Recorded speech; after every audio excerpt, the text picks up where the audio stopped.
It's John Bone from Rock History Music. We talked to the great Marty Friedman.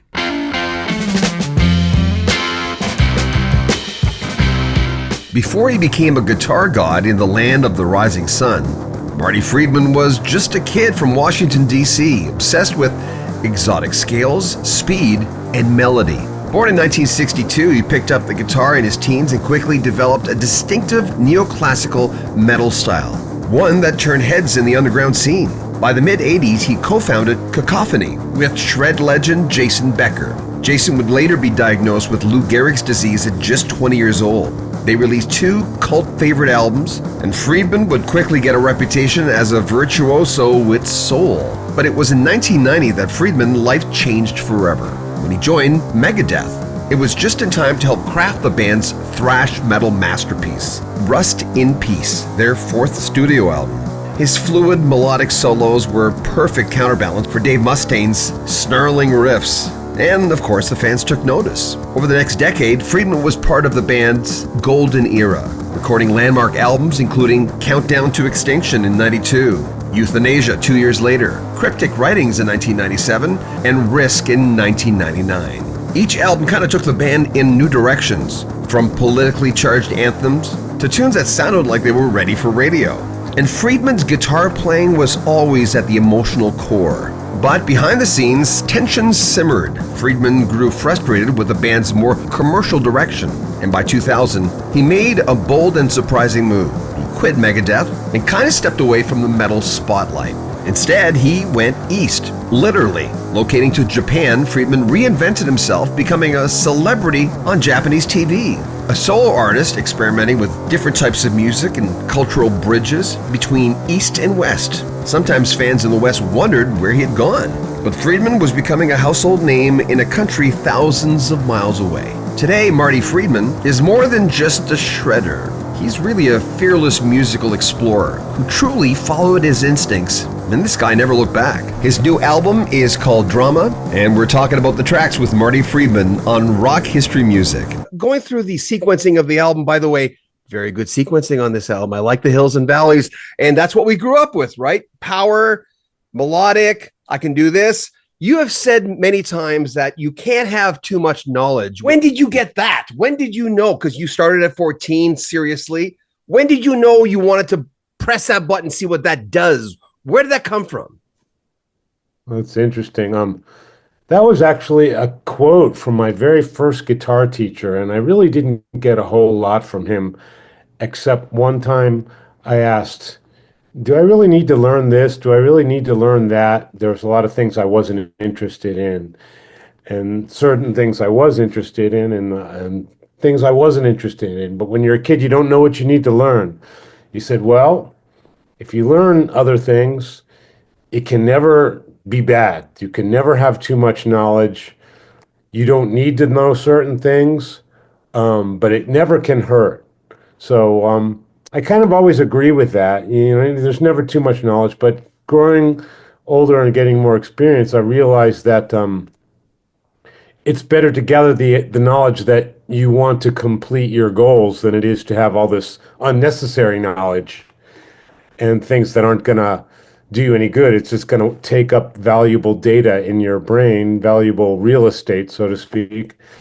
But you know, music and life in general is a learning experience, and you continue to learn as long as you do it. And but it's always a learning experience, man. You know, there's that feeling that I've always gotten from, well, it's feeling. I get that from your music. I always get the fact that, you know, like a prayer, I feel a prayer. And I know you meant that. Let's start with that song. Tell me about that tune. Oh, thank you very much. That was like one of the first songs that I wrote for the album. It kind of dictated the direction for the record, and healing can come in a lot of different ways. I mean, some people can listen to, and myself included, things like extreme death metal, really, really violent, noisy stuff, and feel kind of serene and healed by that. So healing is definitely, each person has a different thing, but I wanted this whole album to be kind of focused on the romantic side and the tear jerking side and the chills and goosebumps and just kind of emotional and tears. And I wanted to find the parts of my musicality that concentrated all into one place where if you just put this one record on, somewhere you're gonna like get chills and somewhere you're gonna probably get a tear in your eye or something like that. And the prayer was kind of like the first first or second song where I knew, okay, this is I can do this and I can get a whole album. Not like every song sounds the same or anything, but the same kind of feelings, very melancholy, very wistful, very sad but hopeful. It's kind of a weird thing to explain, but music that sounds major and happy, but is actually really sad and dark. Um, People think of a major, a song that's in E major, for example. You think it's going to be a nice, happy melody, but the trick for me is to do things like that that sound very sad and very kind of wistful and melancholy. So there's a lot of that on the record, and A Prayer is a pretty good example of it. I just talked to a guy who worked with Springsteen and the Four Seasons, Charlie Kalila. He did the Sweet Caroline, da, da, da. He came up with that. He told me something. He was talking of all people, Engelbert Humperdinck, this crooner guy from that I would refuse to listen to when I was a kid. And he said, he came up to him and he said, I pose arrangements in a way that I would do something where I would make the audience think something. And I thought, well, you're kind of doing what we're all musicians try to do. Are you conscious of that? Are you just, intrinsically feeling it? I definitely conscious of that, and more conscious of that since I started living in Japan and working in Japan and making music there, because in Japan, they are so much more conscious of that than anywhere else. The ultimate goal is to get the audience to do like a response to everything. Like Sweet Caroline is a perfect example. Everybody knows that horn line in between in the lyrics.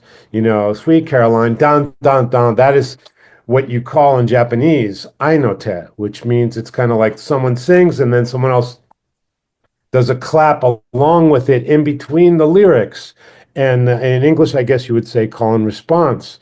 And that's a very blatant, obvious call and response, but there's a lot more subtle ways to do the exact same thing, of which I've learned many, many of them since living in Japan and working with great producers and artists over there. So I'm extremely conscious of it. And I want people to think of their own, when you're listening to a song and you hear a melody, you kind of hear your own answers to the melody. Well, this is not a coincidence all the time. This is very well thought out and it's an important part of the musical enjoyment experience. So this is something that I've really developed over the last 15 years or so, and it's all over the drama record for sure. Why Japan? What was the catalyst? I mean, it's a totally different culture. Why are you there? Why'd you go? Long time ago, I started listening to Japanese music exclusively, J-pop.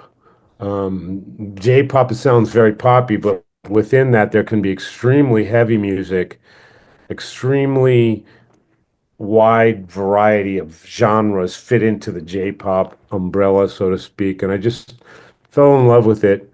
And you say cerebral, in a way, yes, because there's a whole lot of data and different musical things going into one song.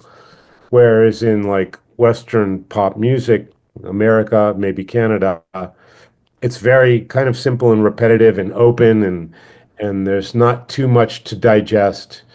But for example, in any given Japanese pop song, the chorus might have 18 chords in it, just the chorus alone.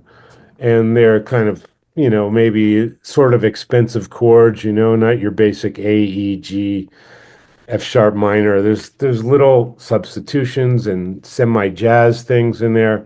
So there's a lot of musical data and information within a 3-minute song. So I don't know if I gravitated to that part of it, but I did gravitate to the musical motifs.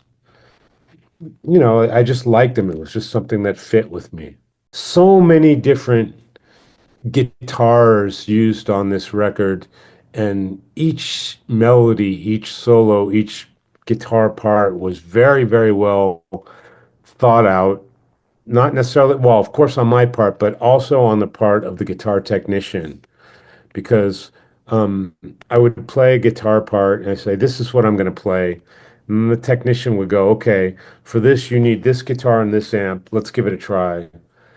And he would suggest things for every single part. I'm talking about a 3 second line Wow. would be a different setup from another 5 second line. Every part, and he was just such a master at bringing out the best in whatever it was I was trying to do, that as a result, you have a really rich guitar listening experience, unlike anything on any of my records before. I've never had this kind of treatment. Eternal Child. Are you, I thought of the beginnings, and all your bios say the same thing. 14 years old, Kiss concert. As generic as it might be, and I'll reference this to that song, are you still in contact with that early version of yourself? Is he still living inside of you?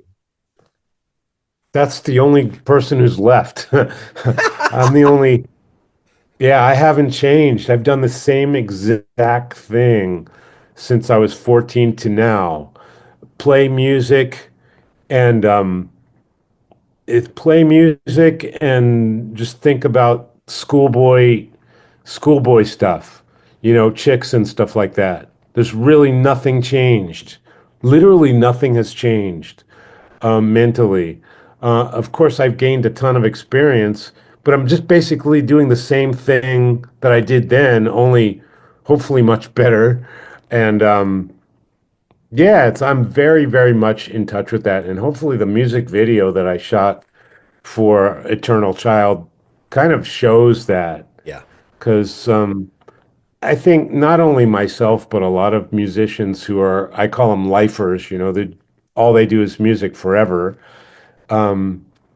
probably share a similar feeling because, the process is the same. You play a piece of music that you really enjoy and you hope to play it for other people. And that's basically it. I'm doing it today, did it yesterday, Yeah. did it when I was 14. So nothing really changes. One of my favorite songs on the album, Triumph, to me, that's a gorgeous, beautiful, it stays with me piece of music. Thank you so much. What can you tell me about that tune? That I wrote when I was much younger, and I've recorded it and released it several times, none to my satisfaction. Of course, it was probably the best I could do at the time, but I always thought that song had more potential, needed a better arrangement, a better choice of instruments to play it on, just needed to be done better.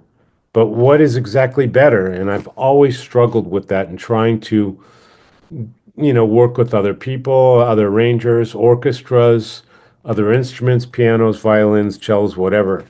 I was going to do a classical guitar version of it, which would have been very nice. And of course, I wouldn't play it. I would have a proper classical guitarist do it. But the perfect arrangement eluded me for decades. And finally, I got it right. I got it right. I got the right instrumentation, the right arrangement, the right string arrangement, guitars, drums, everything. And I went through a lot of people, a lot of very, very talented people that I had to cut out of the song because even though their performance was fantastic, it just wasn't it. Yeah. And then it's done now. So anybody who knows my career knows the song Triumph or knows the song Thunder March. It's basically the same song. I finally got it right, and here it is on drama. So it took a lifetime to get the damn thing done. Interesting. One of my favorite tracks. Speaking of Triumph, a segue, not a smooth one, but Rick Emmett of Triumph told me once. He says, "You know what? I go off and I do because I left rock and roll to do jazz for quite a few years, so I was playing his jazz stuff."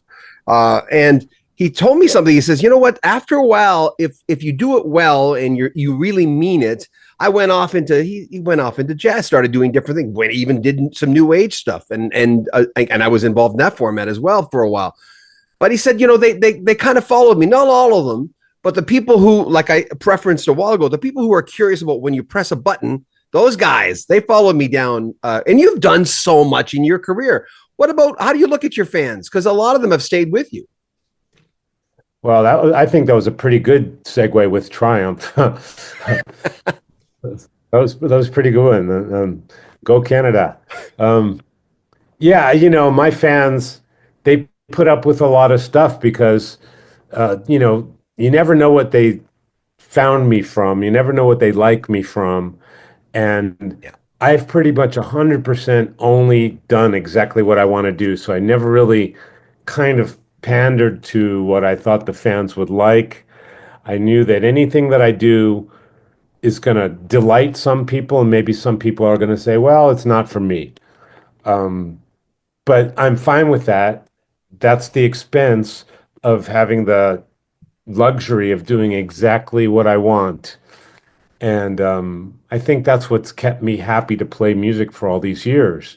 Because when you hear an album or when you see us live, that's when you know it's exactly what I want to do. I'm not trying to get on any trend or try to do market research. What are they listening to or any of that? It's just the real thing. And I think my super, super fans can follow the thread between all of those things because my musicality is the same no matter what I'm doing. So I'm so blessed and honored to have fans that followed me through all that stuff. And when we do these VIP experience things, they bring so many wonderful things of my career that I'm just so glad that they followed me through all this stuff. Because it's like someone coming to your house and looking through your drawers and saying, "Oh yeah, I remember that jean jacket. That's cool, dude." It's very personal. My music is personal, and it's just wonderful that people join the party at all. So yeah, that's how that. I'm very happy to have the fans around. You're in a doctor's office and someone looks at you. I mean, you look like a rock star, but beyond that, someone looks at you and they're not going to ask you what you're in for because that's very personal. Would you, if they say, "What do you do?" I mean, man, you've had a hell of a career. Where it's a long conversation is what I'm trying to say. Do you go there? What happens when someone says, "Hey, man, what do you do?" I absolutely do not go there. I say that I sell insurance, and that's the end of it. You're not the first to say that. Yeah, I believe it because there's nothing that any musician hates worse than don't I know you? Are you in a band? We hate it. We hate it. Or like my cousin was in a band and we hate it. Just say hello or I like your music or nice to meet you. But we don't want to talk. Yeah. I don't want to talk. Um, you know, I don't even go there, man. I I don't find go it there. But awkward. I will say this. Yeah. I will say this. When someone does know who I am and says, "Oh, I like this album," or "I saw you on this tour," then the floodgates are open, and then we'll have a wonderful conversation. But it's funny. 'Cause sometimes people come up to say, "Aren't you somebody?" How do you answer that? And then I had this one chick came up to me. I'll never forget it. "Oh my God, you're so much shorter than I thought you were going to be." That was the riot. The Megadeth years. It's amazing. You go into the band, and all of a sudden things take off. How do you look back at those years? Well, it's perfect ending of this interview because I can sum it up quickly. I wrote a book called Dreaming Japanese, and it just came out recently. Nice segue. It came out recently, and every single detail about my time in Megadeth that has never been published before, never been in interviews, all the personal, private, dare I say, even secret things that not necessarily painting me in a good light all the time. There's a lot of things I'm very, very embarrassed about that are in there. Things that I wish didn't happen. Things that I'm very happy that did happen. All the best parts about it. All of the low parts about it. are written in great, clear, true detail in that book. So if you're at all interested in that, I recommend checking that out. But it's been a pleasure. Really enjoyed talking to you. My pleasure, John. Thanks very much. Hope to see you soon. Take care, man. Remember, if you want to support the channel, there are many ways you can do it. You can make a PayPal donation. There's a link at the very top of the description. Join our Patreon. Remember, you'll get early access to all our videos. Or buy a t-shirt via Teespring. All the links at the very top of the description. And it's always important to subscribe to our channel. Click the bell notification so you don't miss anything. Like our videos. Share them on social media. That's very important. And comment on them as well. I'm John Bowden. This is Rock History Music. Take care of yourself.